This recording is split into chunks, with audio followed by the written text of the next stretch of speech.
من الشیطان الرجیم بسم اللہ الرحمن الرحیم الحمد للہ رب العالمین والصلاة والسلام علی سید الانبیاء والمرسلین ابی القاسم محمد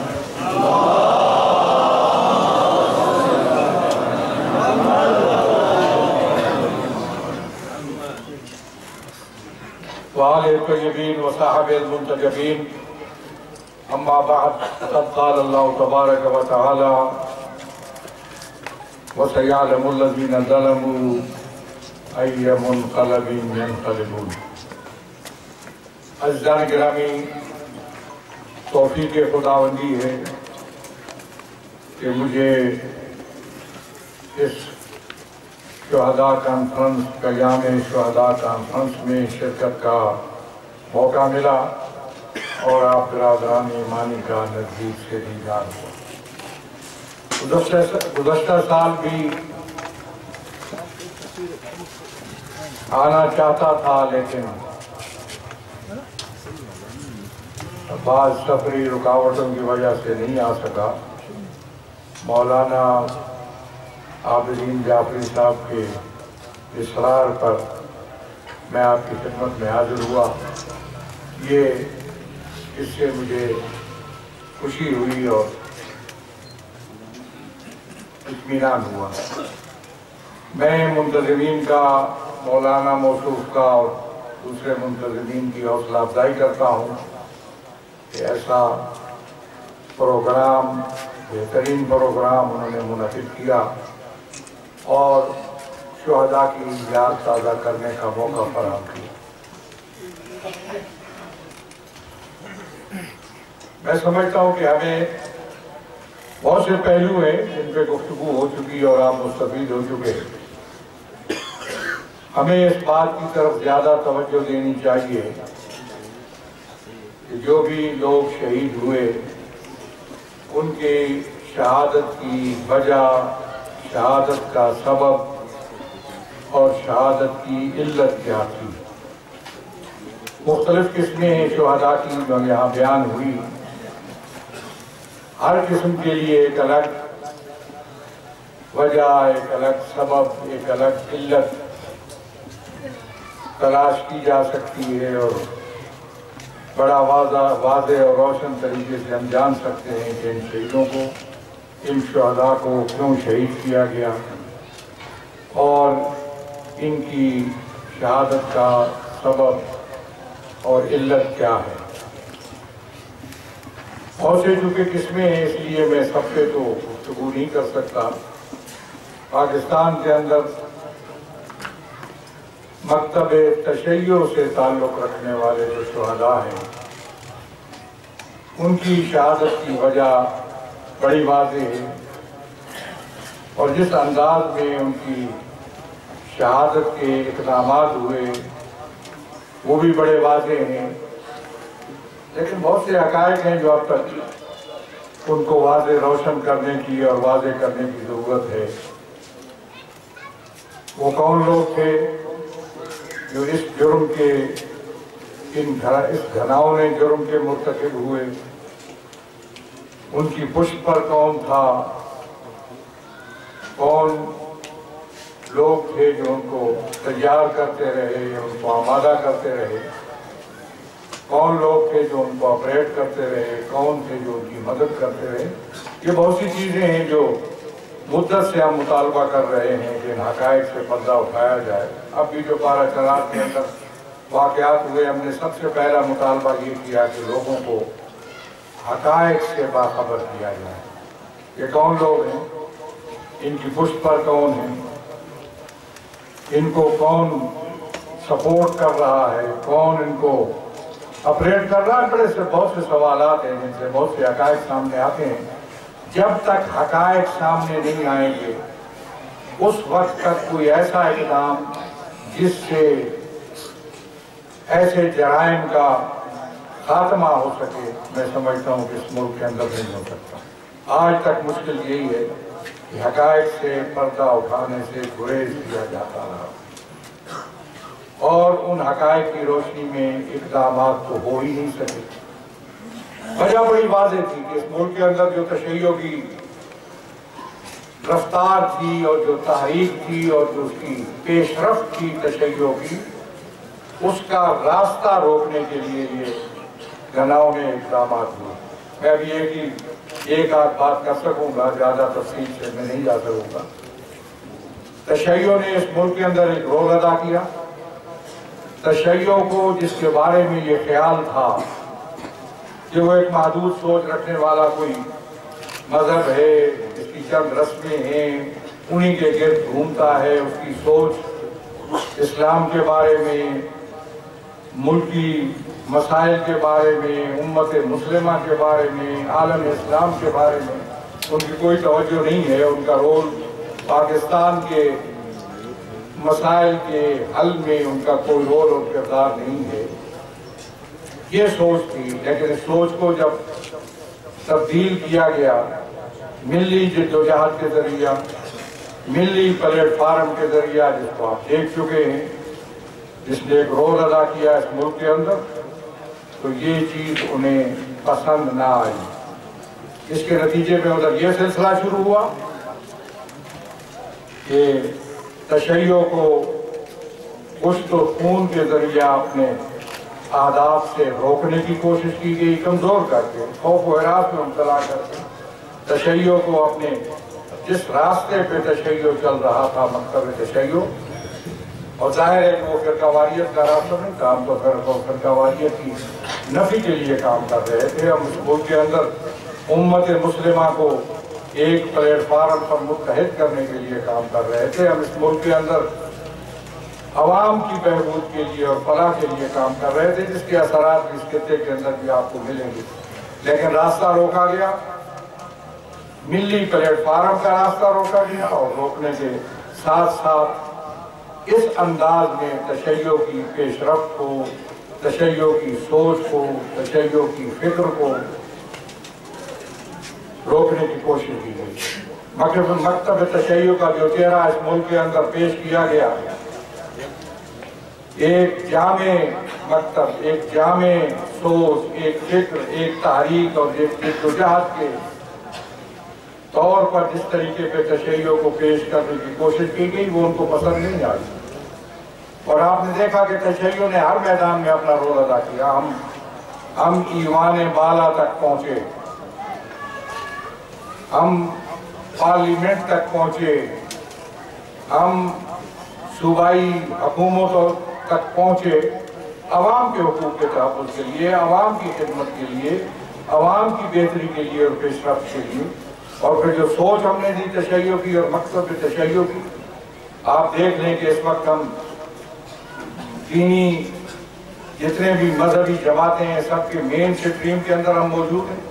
کروڑوں روپیہ صرف کرنے کی کوشش کی گئی ہمارے خلاف، غلیظ نعرے اور غلیظ مہم شروع کر کے ہمیں ہمارا راستہ ادھر وہ طریقہ تھا، خوف و ہراس پیدا کر کے لوگوں کو اپنے حقوق سے باز رکھنے کی کوشش کی گئی۔ ادھر غلیظ نعروں اور غلیظ مہم کے ذریعہ ملی جدوجہد کا، جس کا آپ بھی حصہ ہے، سب کا حصہ ہے اس کے اندر، اس کو روکنے کی کوشش کی گئی۔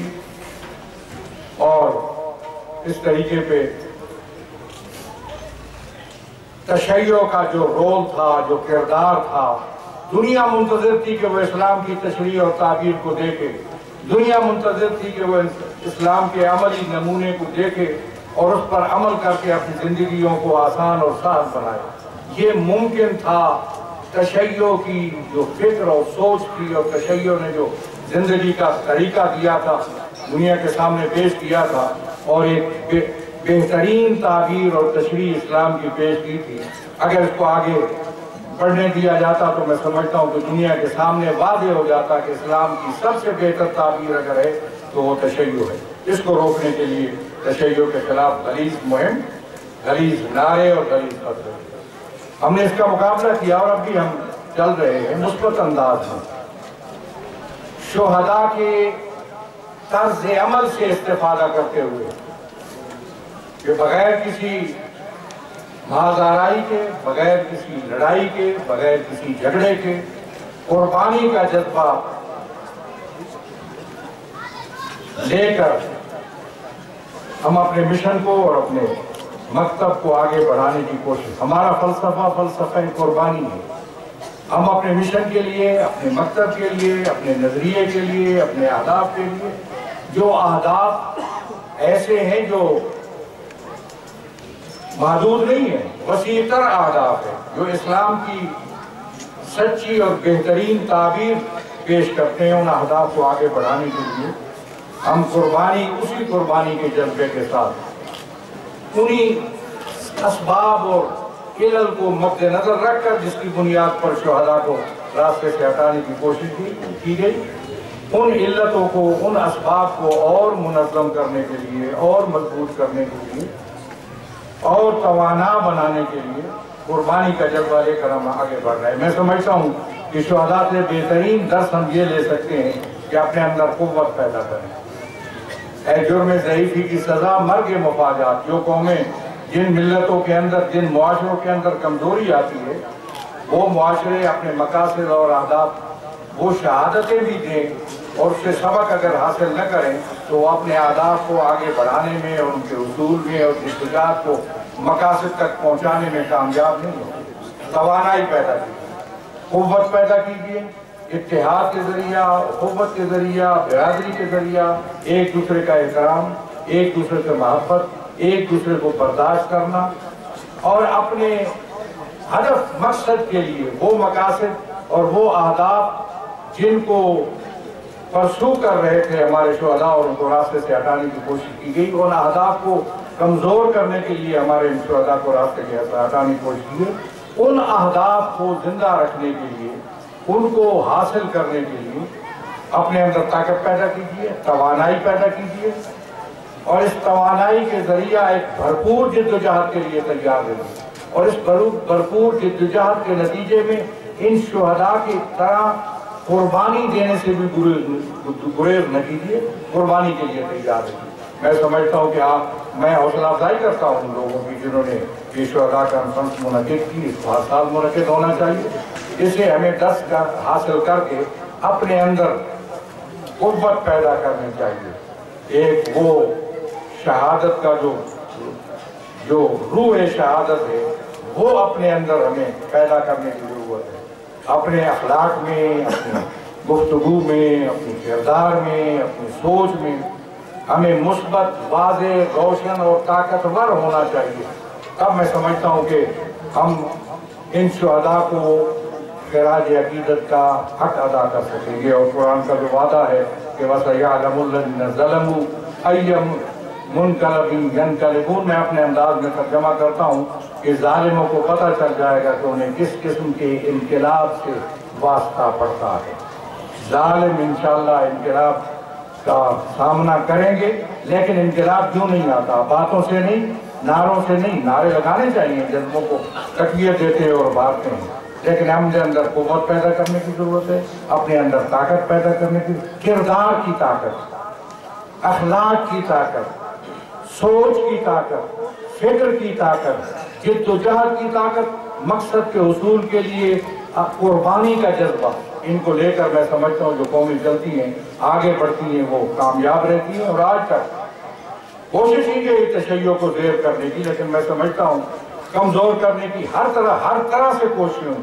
کتنا پیسہ صرف ہوا وقت نہیں، میں آپ کو بتاؤں کہ ایک زمانے میں اتنا پیسہ تشیع کے خلاف اس ملک کے اندر صرف ہوا جتنا اس زمانے میں اردن کی حکومت کا بجٹ تھا۔ میں نے اعداد و شمار کے ذریعہ لوگوں کو بتایا، ہوا یہ، لیکن تشیع اور زیادہ مضبوط ہوئی، تشیع اور زیادہ توانا ہوئی۔ آج میں سمجھتا ہوں کہ ہمارا ایک رول ہے، ہماری حیثیت ہے، ہم مین اسٹریم کے اندر موجود ہیں، کسی مجبوری کی وجہ سے نہیں، کسی پرابلم کی وجہ سے نہیں، ہم اتحاد کے بانیوں میں سے ہیں، دعوت نہیں دینے والے اور نہ دعوت پہ جانے والے، بانیوں میں سے ہیں۔ ہمارا مشن یہ ہے، ہماری ذمہ داری یہ ہے، میرا فریضہ یہ ہے۔ میں بتاؤں گا کسی وقت تفصیلاً کہ میں اس ملک کے اندر اتحاد امت اور تمام مکاتب فکر کو ایک پلیٹ فارم پر جمع کرنے میں کردار ادا کروں۔ اس کا ایک نتیجہ یہ ہوا کہ وہ غلیظ نعرے اور وہ غلیظ فتوے بند ہو گئے۔ اس مین اسٹریم کے اندر موجود ہیں ہم اس کی عین مسند صدارت پر موجود ہیں، اور ہمیں گالیاں بکنے والے دور دور تک کہیں نظر نہیں آتے، کسی گندگی کے ڈھیر میں جل کر رہے ہیں۔ یہ رول ادا کیا ہے تشیع نے، اور آئندہ بھی میں سمجھتا ہوں کہ تشیع کا ایک رول ہے، اس کردار ہے اس ملک کے اندر ہر میدان میں۔ آپ اگر قوت پیدا کریں گے تو سب سے بڑی قوت جو ہے سیاسی قوت ہے، اگر یہ پیدا کریں گے تو کوئی آپ کو شکست نہیں دے سکے گا، کوئی آپ کے حقوق کو غصب نہیں۔ یہاں بہت سی باتیں سن رہا ہوں، میں حیران ہوں۔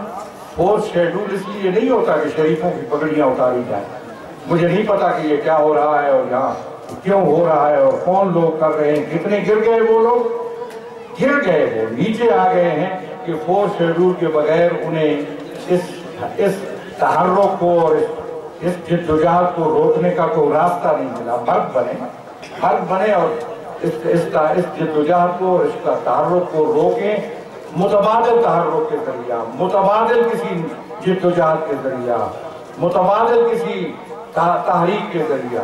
تشیع، مکتب تشیع ایک تحریک ہے، ایک جدوجہد ہے، ایک نظام ہے اور ایک سسٹم ہے، وہ کوئی محدود سوچ کا نہیں ہے۔ اور شہداء کی خون سے اور ان کی اس شہادتوں سے یہی پیغام ملا، اس پیغام کو بھی زندہ رکھنا ہے اور ان کے شہادتوں کے نتائج کو، اثرات کو حاصل کرنے کی ہمیں اپنی کوششوں کو بھی دوبالا کرنا ہے اور زیادہ کرنا ہے، اپنی صفوں کے اندر اتحاد و وحدت کو فروغ دینا ہے۔ بہت بہت شکریہ۔